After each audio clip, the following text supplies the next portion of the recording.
Hoy vamos a empezar una nueva serie de predicaciones. Usualmente, siguiendo nuestra tradición, predicamos del Catecismo de Heidelberg, que es una de las confesiones de la Iglesia Reformada. Pero vamos a hacerlo ahora en la mañana para que, muchas personas que no pueden venir, ¿no? Los que no pueden realmente venir en la mañana, pues puedan tener acceso a esto que es tan importante. Esto es lo que nosotros confesamos y creemos, queridos hermanos, y lo hacemos por esta razón. Permítanme hacer una pequeña introducción. Hay mucha confusión, ¿no? Y a veces muchas dudas de personas que tal vez han estado más cerca de las iglesias evangélicas y no entienden cómo es que en las iglesias reformadas se usen documentos confesionales. No, la razón por la cual nosotros usamos documentos confesionales, hay muchas, pero esta es muy importante. Es porque todo el mundo tiene una confesión de fe. Incluso la iglesia X, que no tiene una confesión de fe escrita, tiene una confesión de fe implícita. Si usted va a una iglesia, y digo esto con todo respeto, de hermanos bautistas, usted sabe qué es y en qué creen y qué hacen los hermanos bautistas. Ellos no van a bautizar a un niño. Esa es una confesión de fe clarísima. Si usted va a una iglesia pentecostal, bueno, ¿cuál es la característica de una iglesia pentecostal? Una iglesia pentecostal cree en la segunda obra del Espíritu y que ese bautizo del Espíritu Santo va a generar que una persona hable en lenguas. Nosotros consideramos que eso es un error y una mala interpretación, pero lo menciono para que ustedes sepan. Bueno, esa es su confesión de fe. Que no la tengan escrita no quiere decir que no la tengan. Todo el mundo tiene una confesión de fe. Todo el mundo tiene un resumen en la cabeza o de forma escrita de lo que la Biblia, de lo que entiende que la Biblia enseña. Nosotros tenemos la nuestra, solo que nosotros la escribimos y la defendemos porque la consideramos bíblica. En nuestro libro de orden, que es otro documento, dice, por ejemplo, que nosotros nos suscribimos, los oficiales de la iglesia, no todo miembro, pero los oficiales de la iglesia, a 3 confesiones de fe: la confesión belga, el catecismo de Heidelberg y los cánones de Dort. ¿Por qué? Porque nosotros consideramos que esos documentos enseñan lo que la palabra de Dios enseña. Si fuese de otra manera, entonces ya no sería nuestra confesión.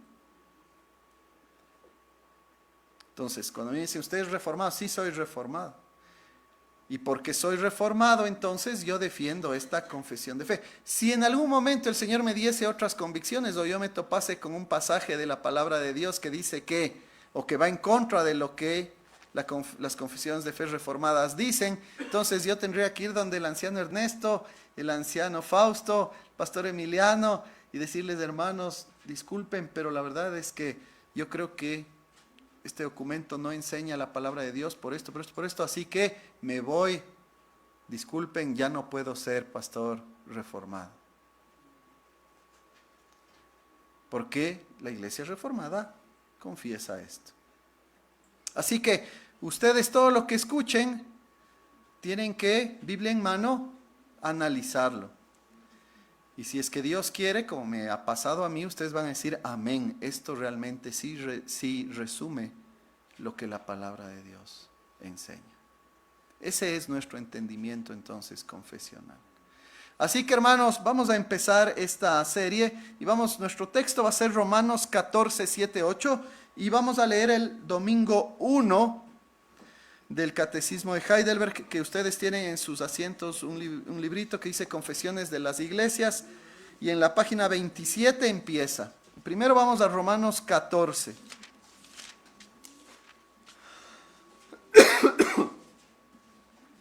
Romanos 14. Voy a leer desde el versículo 1 mejor para dar contexto. Dice así. Palabra de nuestro amado Dios. Recibid al débil en la fe, pero no para contender sobre opiniones.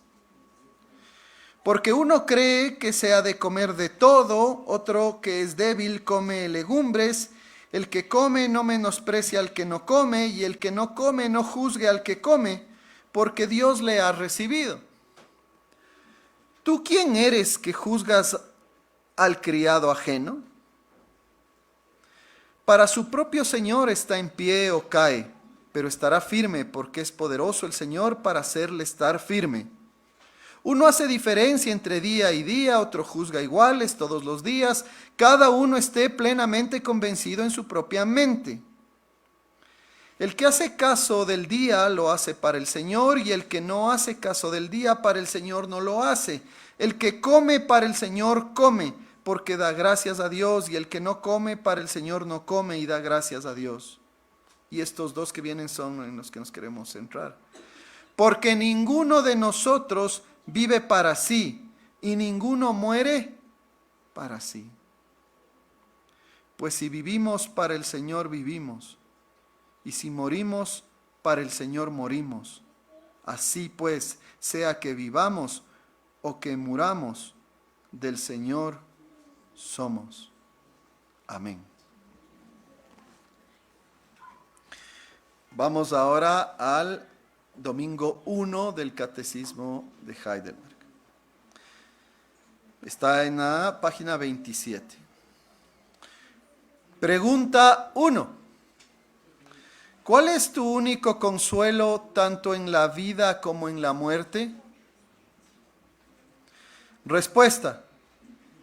Que yo, con cuerpo y alma, tanto en la vida como en la muerte, no me pertenezco a mí mismo, sino a mi fiel Salvador Jesucristo, que me libró del poder del diablo, satisfaciendo enteramente con su preciosa sangre por todos mis pecados, y me guarda de tal manera que sin la voluntad de mi Padre Celestial, ni un solo cabello de mi cabeza puede caer.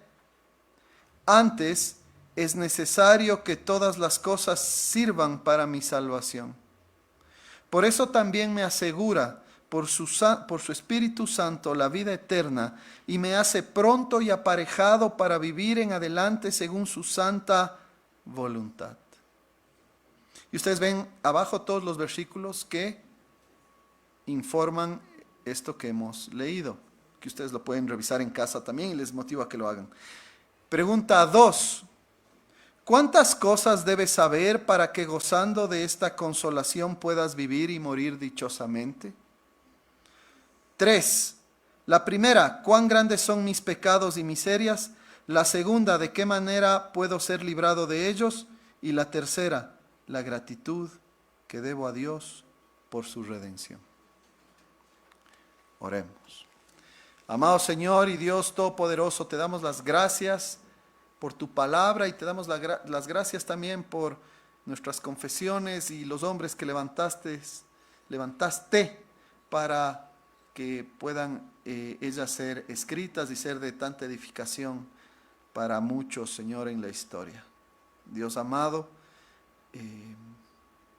consuélanos, recuérdanos en dónde podemos encontrar consuelo. Aléjanos de consuelos falsos, aléjanos, Señor, de ideas equivocadas, aléjanos de afectos torcidos, aléjanos, Señor, de conductas equivocadas. Padre, en el nombre de Jesús rogamos estas cosas. Amén. Queridos hermanos, el Catecismo de Heidelberg, otra introducción más chiquita, fue escrito en el año de 1563, así que ya son muchos años. Nos estamos acercando peligrosamente a sus 500 años, ¿verdad?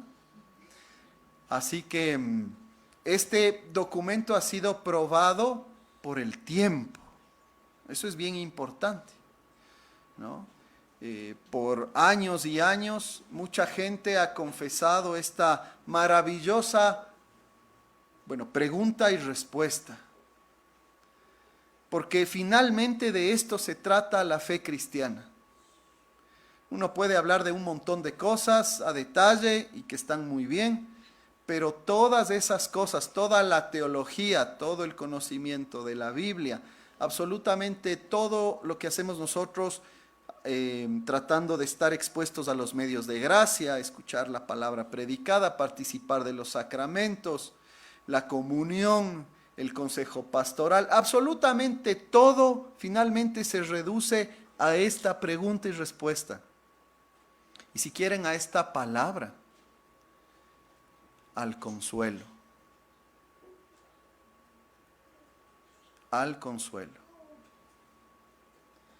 Empieza el catecismo entonces con esta pregunta que a uno le confronta tremendamente, porque hay gente que ni siquiera piensa en estos términos. ¿Cuál es tu único consuelo tanto en la vida como en la muerte? Y esto, hermanos, fíjense, es muy personal. No se trata esto de, y entonces vaya a tal libro, en tal versículo, ¿no es cierto? Sabemos cuál es la respuesta, pero de la manera en que está escrita esta pregunta, esto es para ustedes, para su mente, es para su corazón. O sea, esto es algo que tenemos que experimentar y que tenemos que contestar verdaderamente y con sinceridad. ¿Cuál es su único consuelo tanto en la vida como en la muerte? Entonces hay gente que contestaría esto y sé que se van a reír, pero no es mi intención hacer un chiste. Van a decir mi equipo de fútbol.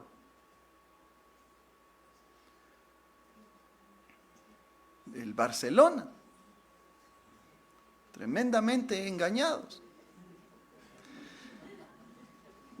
La Liga de Quito también, para que no piensen que se trata de una cuestión personal.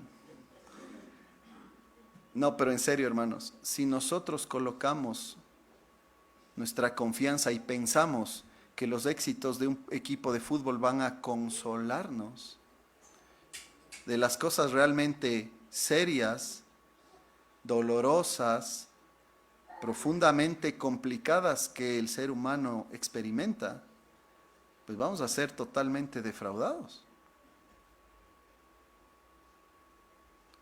¿Dónde está su consuelo? Bueno, les voy a ayudar un poco para que, o nos vamos a ayudar un poco para que pensemos cada vez mejor. ¿Qué es un consuelo? Empecemos por ahí. ¿Qué es un consuelo? Bueno, un consuelo es algo que alivia. El consuelo es algo que calma el dolor. Eso presupone entonces que hay ¿qué? Bueno, lo que ya dije, dolor, dificultad, aflicción.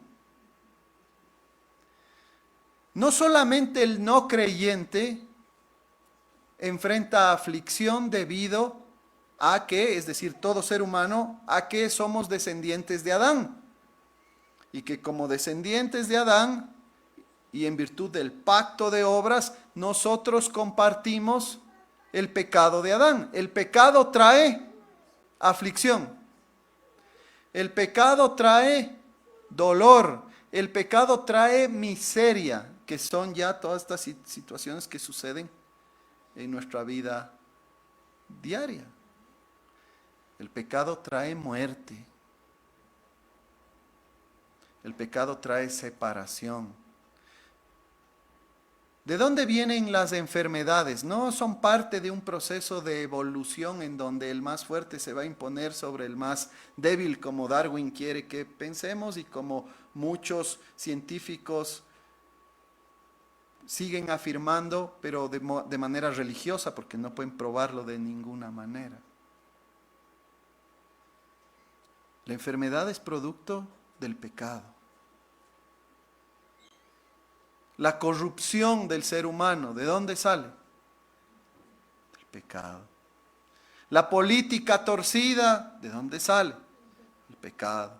¿Por qué tenemos una sociedad, una parte temerosa totalmente y por otra parte un montón de jóvenes perdidos que ahora creen que van a encontrar consuelo, por ejemplo, en el narcotráfico?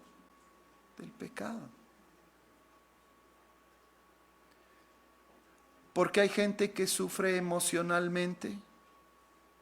El pecado.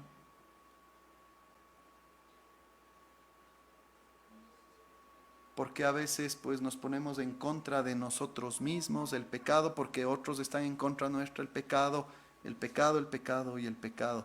Es la raíz finalmente de todos los males. Y por eso es que todo ser humano necesita alivio, necesita consuelo. Ahora bien, usted vino a Cristo, vinimos nosotros a Cristo, somos cristianos, somos de Él. Y ¿sabe qué nos damos cuenta bastante rápido después de nuestra conversión? Que seguimos necesitando ¿qué? Consuelo. La gran diferencia es que el no creyente no sabe dónde encontrarlo, busca en todo lugar, no lo encuentra, se equivoca, sigue en oscuridad,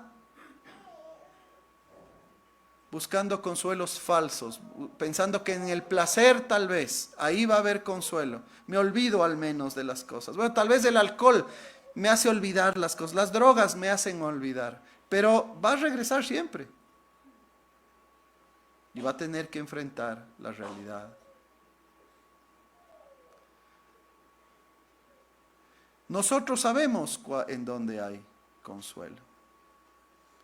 Es más, nosotros lo hemos encontrado.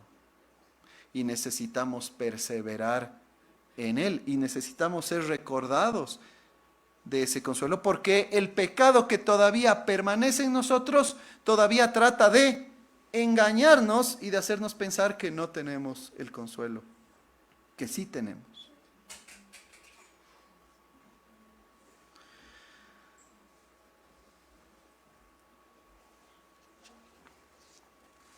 Después entonces de la definición de consuelo y de la necesidad que nosotros tenemos, fíjese algunas características de este consuelo según la pregunta.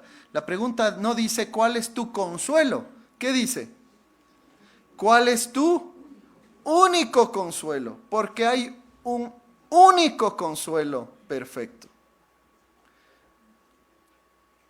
Nosotros otra vez somos los que pensamos que podemos ser consolados de diferentes formas, ¿no? Y aceptamos cosas que la palabra de Dios no nos manda a hacer y en consecuencia profundizamos nuestra aflicción en lugar de experimentarla de mejor manera. Entonces, por ejemplo, la cultura que dice, y que son cosas que a veces nosotros aceptamos equivocadamente, si tú estás muy cargado, ¿qué tienes que hacer? ¿No? No, bueno, digo la cultura no creyente, ¿qué dice? Nosotros sabemos que nuestro consuelo es Cristo y ya vamos a ver en qué términos, pero la cultura, ¿qué dice? Oh, tú lo que necesitas es hacer catarsis, dice. Anda y suelta todo, ¿no? Pero, ¿qué estamos queriendo decir realmente con eso? ¿Por qué esas catarsis famosas? ¿Qué son? Sino finalmente, no son una expresión de conversación y de edificación a la luz de la palabra de Dios para confesar nuestro pecado y para recibir el consejo de otros hermanos o del pastor o de un anciano y estas cosas. Ojalá fuese así, eso sí está mandado por la palabra de Dios. Lo que usualmente termina pasando es que se trata de una letanía empieza con Q y termina con huejas. Una serie de quejas, ¿no? Y me quejo, y me quejo, y me quejo, y hablo de esto y del otro, y de lo malo que el otro es, y de lo malo que es mi jefe, y de lo malo que es tal persona. Ya me descargué, ya estoy bien. Ahora sí estoy consolado, aliviado. Usted no está ni consolado ni aliviado. Usted lo que ha hecho es profundizar su pecado. Usted lo que ha hecho es alejarse más de Dios. Y usted lo que ha hecho es olvidarse de que el principal problema en nosotros es nuestro pecado y ese pecado está en mi corazón en primer lugar. Si usted encuentra consuelo en ello, es un consuelo aparente, porque usted lo único que ha hecho es endurecer más su corazón. Después hay otro tipo de cosas, ¿no es cierto? Mucho más sabemos, ¿no? Y ya mencioné algunas. Gente que trata de buscar consuelo, por ejemplo, en haciendo uso de sustancias que le permitan simplemente olvidarse de algo, de practicar cierto tipo de cosa. Y hay un nivel en el que puede ser, ¿no es cierto? Somos parte inmaterial, somos parte material, su cuerpo también necesita ejercicio, usted va a hacer ejercicio, está muy bien, es parte de nuestro cuidado también. Pero si usted se olvida de su único consuelo, está complicado. Usted puede ayudarse de cosas válidas y lícitas, está muy bien. ¿Quiere ver un partido de fútbol? Vaya, yo le puedo recomendar qué equipo ver. Usted quiere hacer ejercicio, hágalo, está muy bien. Pero eso no le va a dar un verdadero consuelo. Usted quiere que hoy gane tal partido político, no le va a dar consuelo. Porque usted va a elegir simplemente a un ser humano limitado y pecador, que incluso queriendo hacer la mejor presidencia del mundo, no va a poder. Si usted se va a desconsolar tremendamente si su candidato hoy no gana, si usted después de estas elecciones dice, en quiteño, ¿no? Chuzo, ya nos fregamos. Usted está demostrando dónde está finalmente su esperanza y su corazón. El Señor es soberano y utiliza todas las cosas para nuestro bien, tal como vamos a ver un poquito más adelante. Este consuelo del que estamos hablando entonces, queridos hermanos, es único y usted tiene que darle la prioridad y tiene que estar entonces su corazón, su mente y su voluntad en Él. Por eso dice el salmista en el Salmo 73, 25, y esto es lo que nosotros no debemos olvidar y debe estar siempre en nuestra lengua y mente: ¿a quién tengo yo en los cielos sino a ti? Y fuera de ti nada deseo en la tierra. Esa es la confesión del cristiano. Este consuelo entonces, hermanos, también es necesario para la vida y para la muerte. Si usted leyó rápido, usted solo está pensando en consuelo, consuelo, consuelo, o yo mismo ya les condicioné. Consuelo, consuelo. Pero este consuelo es único y aparte no es solo para la vida, no es para hoy, no es para mañana, no es solo para su vida profesional o familiar o de iglesia. Es para la vida y para la muerte. Abarca todo. Primero, nosotros sabemos que la vida como creyentes pues no es sencilla, ya hemos hablado de eso. El cristiano va a enfrentar aflicción, nos dice el Salmo 34, 19. Hechos 14, 22 nos dice que vamos a tener y a enfrentar tribulaciones. El Señor Jesús nos dice: en este mundo van a tener aflicción, sin embargo, confiad porque yo he vencido al mundo. Si usted cree que la vida cristiana no tiene aflicciones, entonces usted no está leyendo lo suficiente la palabra de Dios o está creyendo en un cristianismo falso. La aflicción es parte de la vida cristiana y es usada por el Señor para nuestro bien, como vamos a ver, insisto. Pero también entonces, hermanos, nuestro consuelo tiene que ser no solamente un consuelo constante en esta vida, sino que tiene que ser también un consuelo para el momento de la muerte. Hermanos, todos nosotros vamos a enfrentar ese momento y en ese momento es cuando nosotros necesitamos y vamos a tener que recordar este consuelo. Que posiblemente ese sea uno de los momentos más duros, complicados y difíciles que vamos a tener que enfrentar según el Señor pues quiera.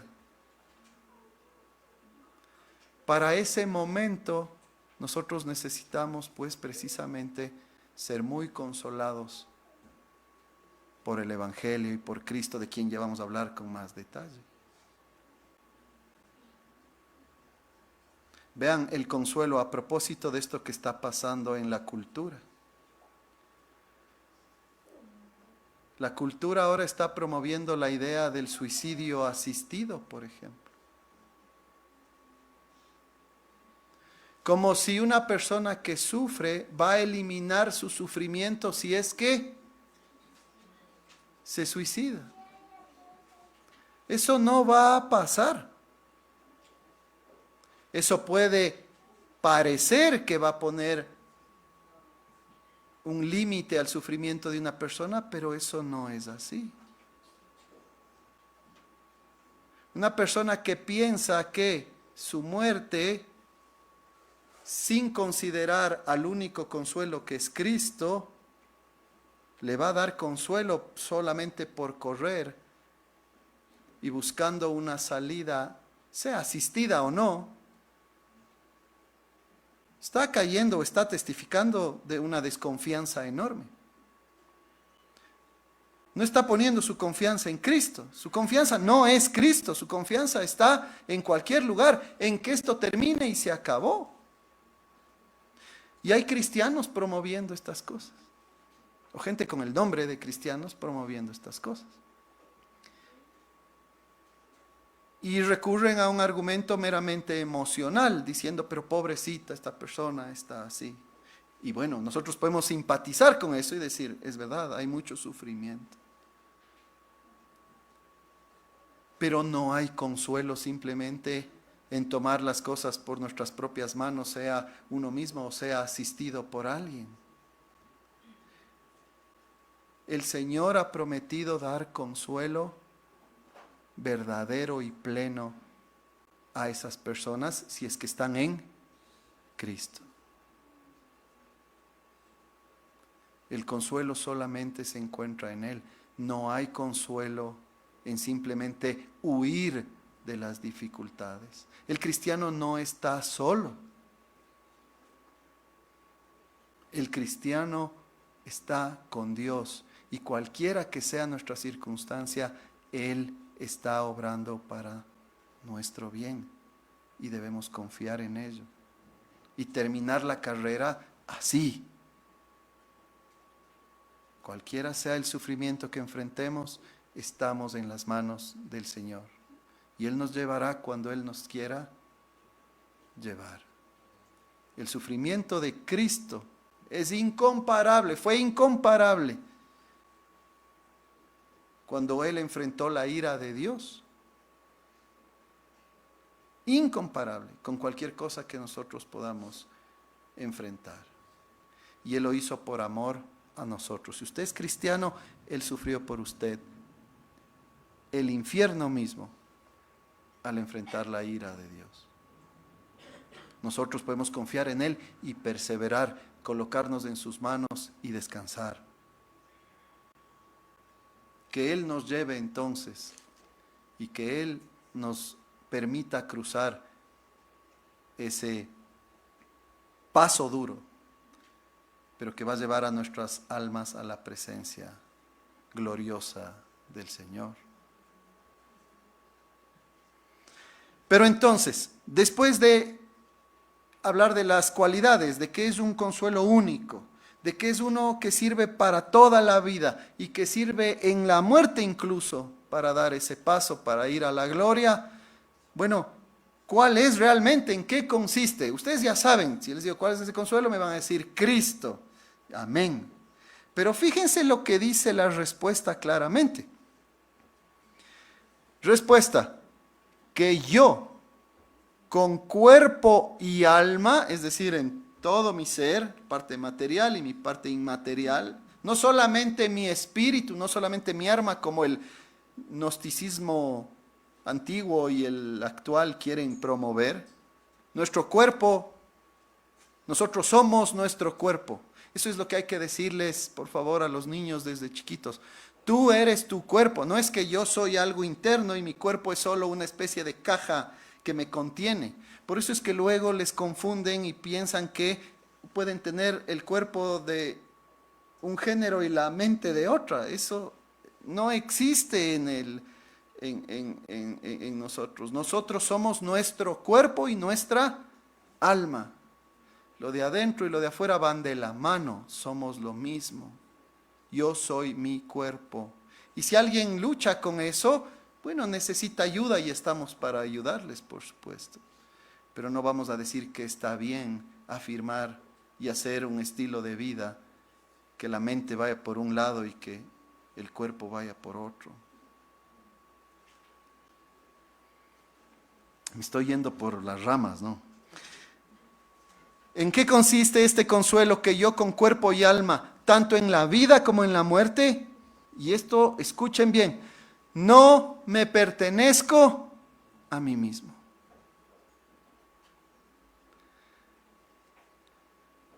El consuelo es Cristo, sí, pero ¿bajo qué circunstancias? Lo que leímos en el pasaje de Romanos 14. Es Cristo, pero porque Él es mi dueño, yo ya no me pertenezco a mí mismo. Usted solamente va a experimentar verdadero y único alivio que permanece durante toda la vida y que incluso es de gran bendición en el paso de la muerte, cuando usted acepte, quiera, desee y viva de acuerdo a esta realidad, que usted ya no se pertenece a sí mismo. El problema que tenemos es que muchas veces nosotros seguimos viviendo como si nos perteneciéramos a nosotros mismos.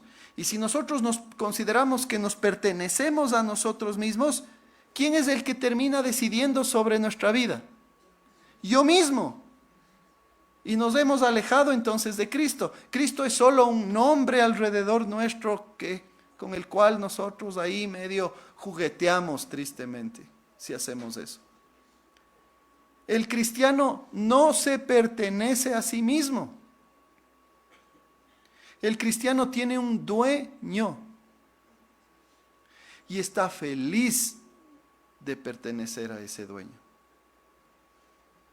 Quiere pertenecer a ese dueño. Desea pertenecer a ese dueño. Vive de acuerdo a ese deseo y a esa circunstancia. Nuestro consuelo es entonces que Dios nos ha librado de nosotros mismos. Otra vez, la cultura incrédula, a Satanás mismo detesta esa idea. Por eso la cultura incrédula nos ataca y nos ataca y nos ataca y nos promueve esta idea de autonomía. Tú eres dueño de tu propio cuerpo. Tú puedes hacer lo que tú quieras con tu propio cuerpo. Es más, si estás embarazada, no importa, es tu cuerpo, haz lo que quieras con ese bebé. ¿Se dan cuenta? El cristiano dice, no, este cuerpo es de Dios, este cuerpo le pertenece a Cristo y voy a usar este cuerpo como a Él le agrada. Y si me equivoqué en algo, no voy a profundizar más mi equivocación y pecado, sino que voy a rectificar, me voy a arrepentir y voy a volver al consuelo de mi vida, que es que Cristo es el dueño de mi vida. Si usted, y sobre todo queridos jóvenes, si ustedes no comprenden esto, ustedes pueden sufrir las consecuencias graves del pecado en ustedes y del pecado fuera de ustedes. Ustedes van a tener una vida bendecida según la voluntad de Dios mientras ustedes comprendan, acepten y quieran y se comprometan con el hecho de que ustedes le pertenecen a Cristo. Si usted le pertenece a Cristo, usted va a decir, a eso no. De afuera, cuando le propongan algo que Parece muy bonito que mis amigos hacen, que todo el mundo hace, que todo el mundo quiere. Y usted va a decir, no, porque yo le pertenezco a Cristo y mi cuerpo es para Él y tiene que mantenerse puro. Cuando su propio corazón es el que está buscando eso también, porque eso sucede. Y en los cristianos también. Usted le va a hablar a su corazón y le va a decir, no. Corazón, ponte en orden, ubícate, porque eso es pecado. Y yo pertenezco a Cristo, no a mí mismo, no a mis emociones, no a mis sentimientos, no a mi pecado, no a mis pensamientos pecaminosos, no a mis deseos pecaminosos, no a la concupiscencia, que es palabra media complicada, pero que quiere decir deseos desordenados. No a lo primero que se me cruza, pertenezco a Cristo. Él es mi consuelo, Él es mi alivio. Yo no puedo hacer lo que yo quiero, yo hago lo que mi Señor y Salvador quiere.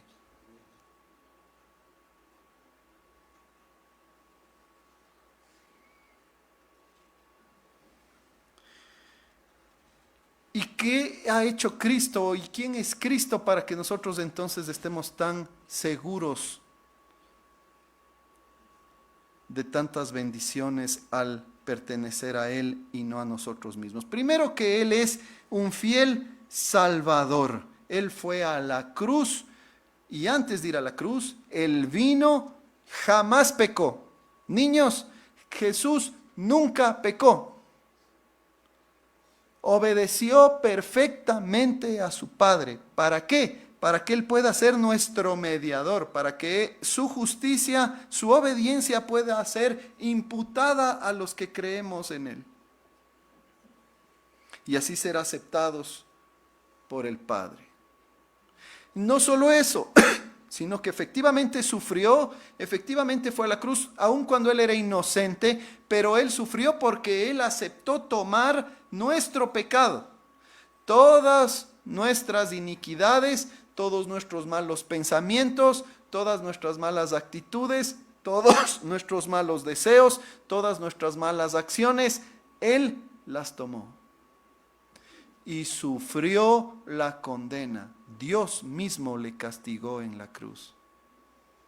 Y Él murió para que los que le pertenecemos a Él no tengamos que morir.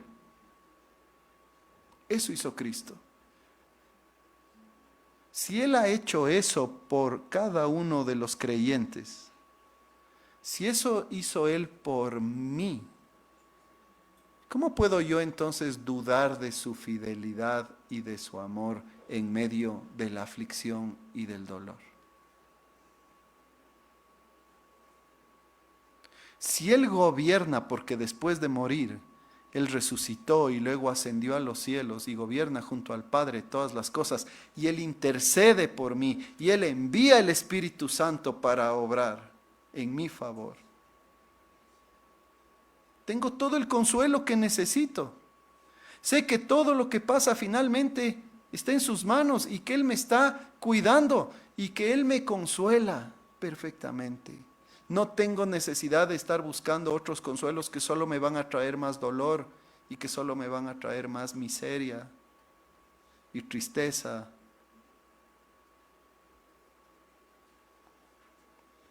¿Qué hizo? Me libró del poder del diablo. En la cruz Él nos libró del poder del diablo. ¿Por qué? Porque el ser humano, hijo de Adán, después de la caída, quedó bajo el poder del diablo. El ser humano sin Cristo no puede hacer otra cosa sino pecar. Y solamente por la obra del Espíritu Santo, que vino de forma maravillosamente grande, solamente porque se ha hecho ya justicia, porque, como dice más adelante, satisfaciendo enteramente con su preciosa sangre por todos mis pecados, es que entonces nosotros podemos ahora ya no pecar. Ahora ya no somos esclavos del pecado. El creyente ya no es esclavo del pecado. El creyente ya puede hacer lo que a Dios le agrada. Es libre para servir a Dios. Es libre para vivir en su identidad de siervo de Dios, porque le pertenezco a Cristo. El diablo ya no es mi Señor, es Cristo. Me libró de ese reino malvado. No tengo que vivir de acuerdo a mi carne pecaminosa, no tengo que vivir según lo que Satanás desea, que es alejarme de Dios. No tengo que vivir de acuerdo a cualquier tipo de deseo o pensamiento que se me cruce por la cabeza. No tengo que estar sujeto a las modas del mundo, no tengo que estar sujeto a todo lo que Él usa para engañarnos y alejarnos de Dios. Él satisfizo con su preciosa sangre por todos mis pecados. Y vean esa palabra, satisfizo. ¿Y quién es el que tenía que estar satisfecho? Es la pregunta. ¿Quién es el que quedó? Déjenme reformular. ¿El honor de quién es mancillado cuando pecamos? ¿Contra quién se rebela el hombre o la mujer pecadora? Contra Dios. Su justicia necesita ser satisfecha. Dios es un Dios justo que dijo claramente: el día que tú me desobedezcas, ciertamente vas a morir. Y esa justicia tiene que ser hecha, porque la misericordia de Dios no consiste simplemente en hacerse de la vista gorda. Tiene que satisfacerse, y Cristo lo hizo, yendo a la cruz y pagando perfectamente. Mis pecados, el pecado de los creyentes ha sido satisfecho. La justicia está hecha, se pagó. El cristiano no debe nada. ¿Se da cuenta de lo maravilloso que es eso? Lo maravilloso que significa no pertenecerme a mí mismo, sino a mi fiel Salvador Jesucristo. Quiere decir que yo ya no soy deudor, ya no hay condenación para mí. La ira de Dios ha sido satisfecha. No hay ira. Soy hijo, me ama. No hay más condenación. Por eso Cristo es nuestro consuelo perfecto. Y como si eso fuese poco, vean lo que dice. Y esto es algo que yo creo que tenemos que realmente profundizar y tenemos que meditar con seriedad. No solamente que eso hizo Cristo, sino que me guarda de tal manera. Miren lo que dice. Cristo me guarda de tal manera que sin la voluntad de mi Padre Celestial, ni un solo cabello de mi cabeza puede caer. Antes es necesario que todas las cosas sirvan para mi salvación. Cristo es tal consuelo para nosotros, que no solo nos salva de nuestros pecados, no solamente paga, no solamente nos otorga el perdón, sino que Él se entrega para nosotros completamente, al punto de que nos protege perfectamente. ¿Cuál es la implicación? Un cristiano jamás puede ni debe sentirse desprotegido. Usted puede sentirse tal vez en su emocionalidad, pero la verdad es que usted no debe sentirse desprotegido, porque Cristo se ha comprometido con protegerle a usted durante toda la vida y hasta la muerte. Claro, si usted se despega de Cristo y se va en búsqueda de consuelos falsos, ya estamos hablando de otra cosa. Pero incluso ahí, porque si somos de Cristo, Él nos trae de vuelta. Y Él nos protege al punto de que no pasa absolutamente nada. Ni un pelo se puede caer. En la providencia del Señor todos los míos se cayeron ya. Y bueno, amén, no hay problema. Pero ¿cuál es el punto? Hasta algo tan pequeñito y algo que es tan imperceptible en un sentido, al menos cuando es poco, para nosotros, ¿no? Como un cabello, hasta eso está bajo el control de nuestro Dios.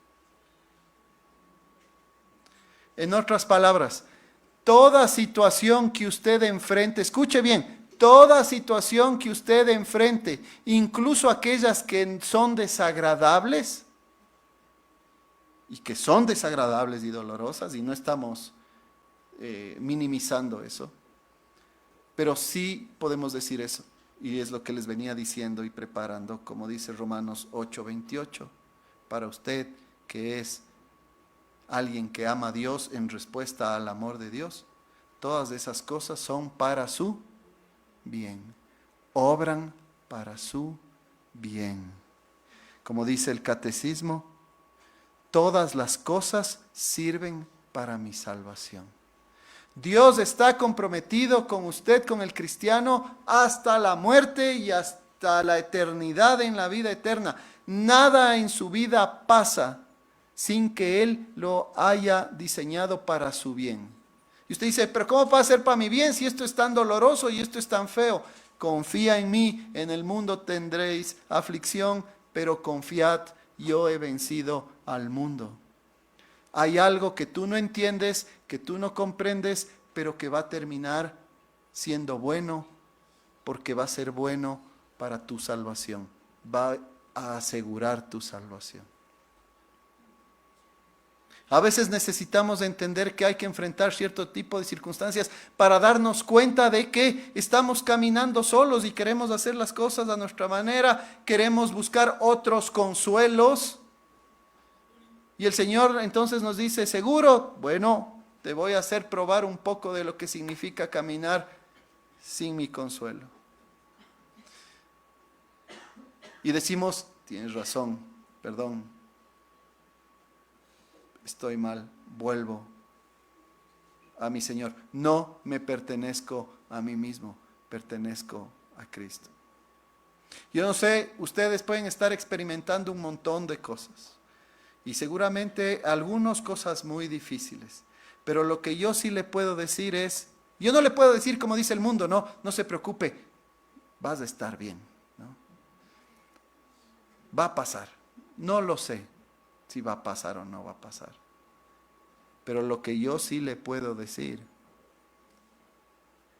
es que su Dios está obrando para su bien, incluso en medio de la dificultad y del dolor.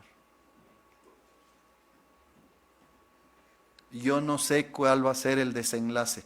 Lo que sí sé es lo que hemos dicho acá, que sin la voluntad de nuestro Padre Celestial ni un solo cabello de la cabeza se va a caer, sino que es necesario que todas las cosas sirven para nuestra salvación.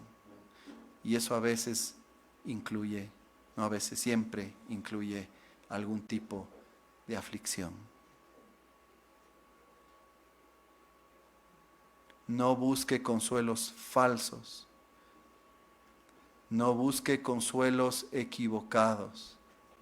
Le van a defraudar, le van a destruir. Entréguese a Cristo por completo. Lo mejor que le puede pasar es que usted deje de confiar en usted mismo y confíe en su amado Señor y Salvador, Jesucristo. Por eso Él también nos asegura a través de su Espíritu Santo que nos ha sido dado, ¿qué cosa? La vida eterna.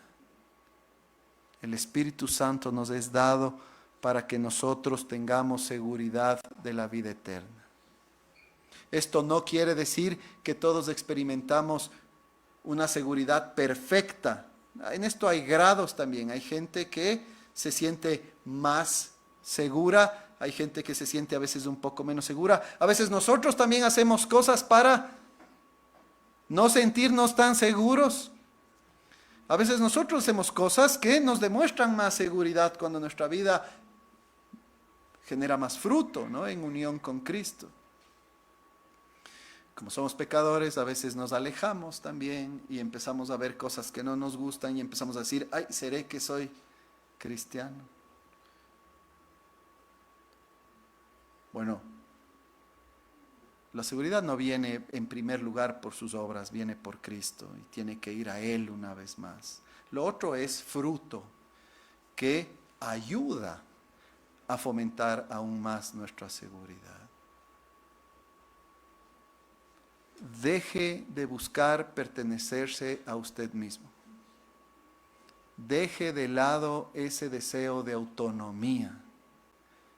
Deje de lado esta postura que nos hace pensar que nosotros tenemos el derecho de hacer lo que nosotros queremos. Deje que el Señor sea su Señor. Alégrese de ya no pertenecer a usted mismo, sino de pertenecer a Cristo. Confíe. Y entonces ese mismo Espíritu Santo nos va a dar cada vez más seguridad.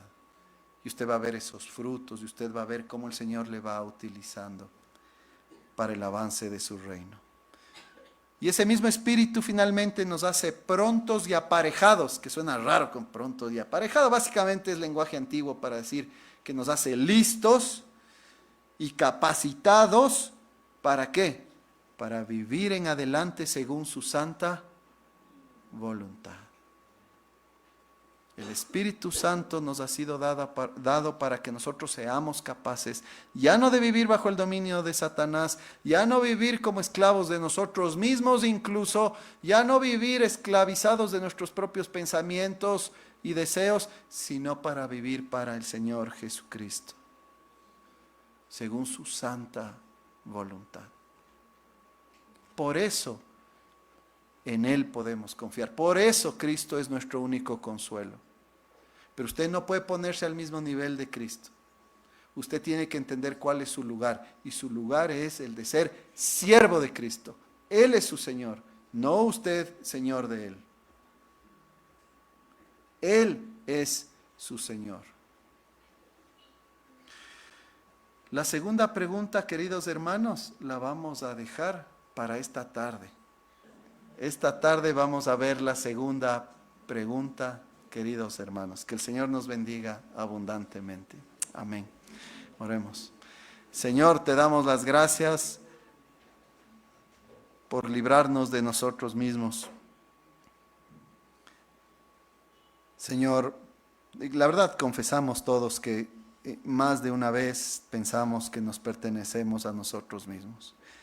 Ayúdanos con tu Santo Espíritu, Señor, a vivir como a ti te agrada, a vivir de acuerdo a esta realidad. No nos pertenecemos a nosotros mismos y es lo mejor que nos puede pasar. Señor, oro por mis hermanos, mis hermanas, para que ese gran consuelo, Señor, que tú nos ofreces, sea vivido de una manera real, que lo podamos experimentar en nuestro conocimiento, en nuestros deseos, en nuestros afectos y con toda nuestra voluntad. Que experimentemos, Señor, personalmente este consuelo de ya no pertenecernos a nosotros, sino a nuestro fiel y Salvador Jesucristo. En su nombre oramos. Amén.